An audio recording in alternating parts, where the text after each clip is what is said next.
നിങ്ങളിൽ എത്ര പേര് നല്ല ധാബ സ്റ്റൈൽ പാവ് ഭാജി കഴിച്ചിട്ടുണ്ട്? അപ്പോൾ നമുക്കിതൊന്ന് വീട്ടിലുണ്ടാക്കി നോക്കിയാലോ? എൻ്റെ ഹസ്ബൻഡ് ഉണ്ടാക്കിയ ഒരു അടിപൊളി പാവ് ഭാജി റെസിപ്പിയാണ് കേട്ടോ.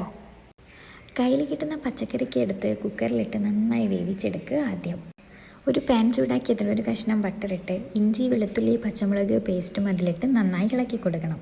ശേഷം നമ്മൾ ചെറുതായി അരിഞ്ഞ ഉള്ളി നന്നായിട്ട് വഴറ്റിയെടുക്കണം. അപ്പോൾ നമ്മളൊന്ന് കുക്കർ ഓണാക്കി നോക്കിയാൽ നന്നായി വെന്ത പച്ചക്കറി കാണാം. നന്നായി വഴറ്റിയെടുത്ത ഉള്ളിയിലേക്ക് ഇനി നമ്മളുടെ ക്യാപ്സിക്കം ചേർത്ത് ഇളക്കി കൊടുക്കാം. നമ്മളുടെ വേവിച്ച പച്ചക്കറി നന്നായി ഉടച്ചെടുക്കണം ഇതിനിടയിൽ. അപ്പോൾ ഇനി നമ്മൾക്ക് പൊടികളിടാം. മഞ്ഞൾപ്പൊടി, മുളക് പൊടി, പിന്നെ നമ്മുടെ മെയിൻ ഇൻഗ്രീഡിയൻ്റായ പാവ് ഭാജി മസാലയാണ് നമ്മളിതിലേക്ക് ചേർത്ത് കൊടുക്കേണ്ടത്. പിന്നെ ഇതിലേക്ക് വേറെ ഒരു മസാലയും നിങ്ങൾ ചേർക്കേണ്ടതില്ല കേട്ടോ. ഒരു തക്കാളി നന്നായി മിക്സിയിൽ അരച്ചെടുത്തതാണിത്. ഇത് ഓപ്ഷണലാണ്, വേണമെങ്കിൽ മാത്രം ചേർത്താൽ മതി. ഇല്ലെങ്കിൽ ഇതുപോലെ ചെറുതായി അരിഞ്ഞ തക്കാളി നമ്മൾ ചേർത്ത് കൊടുക്കുക. ശേഷം നമ്മൾ ഉടച്ച് വെച്ചിരിക്കുന്ന പച്ചക്കറി വെള്ളം ഇനി ചേർത്ത് കൊടുക്കുക. നമ്മുടെ മെയിൻ ഇൻഗ്രീഡിയൻ്റ് ആണ് കേട്ടോ ഇതാണ് എക്സാക്റ്റ് പാവ് ഭാജി. ഇനി ഈ പച്ചക്കറിയൊക്കെ മസാലയിലേക്ക് നന്നായി യോജിപ്പിച്ച് കൊടുക്കണം. നന്നായി അങ്ങ് ഇളക്കി കൊടുക്കുക.